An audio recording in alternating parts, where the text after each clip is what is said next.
সিলেটের নতুন জেলা প্রশাসক ডিসি নিয়োগ পেয়েছেন প্রশাসনের আলোচিত সেই ম্যাজিস্ট্রেট মোহাম্মদ সারোয়ার আলম। উপসচিব পদমর্যাদার কর্মকর্তা সারোয়ার আলম বর্তমানে প্রবাসী কল্যাণ ও বৈদেশিক কর্মসংস্থান মন্ত্রণালয়ের উপদেষ্টা আসিফ নজরুলের একান্ত সচিব PS হিসেবে দায়িত্ব পালন করছেন। সোমবার 18 আগস্ট তাকে সিলেটের ডিসি নিয়োগ দিয়ে জনপ্রশাসন মন্ত্রণালয় থেকে প্রজ্ঞাপন জারি করা হয়েছে।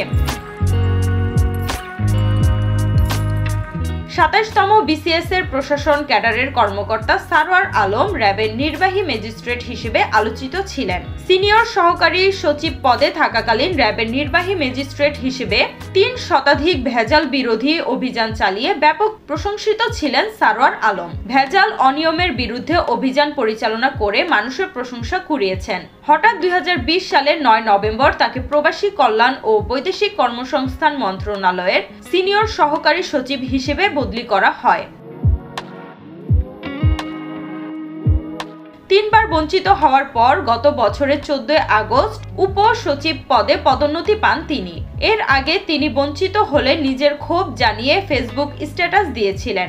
স্ট্যাটাস দেওয়ার বিষয়টিকে অসদাচরণ হিসেবে গণ্য করে আওয়ামী লীগ সরকার তাকে লঘুদণ্ড হিসেবে তিরস্কার শাস্তি দেয়। 2022 সালের মে মাসে তাকে শাস্তি দিয়ে প্রজ্ঞাপন জারি করে জনপ্রশাসন মন্ত্রণালয়।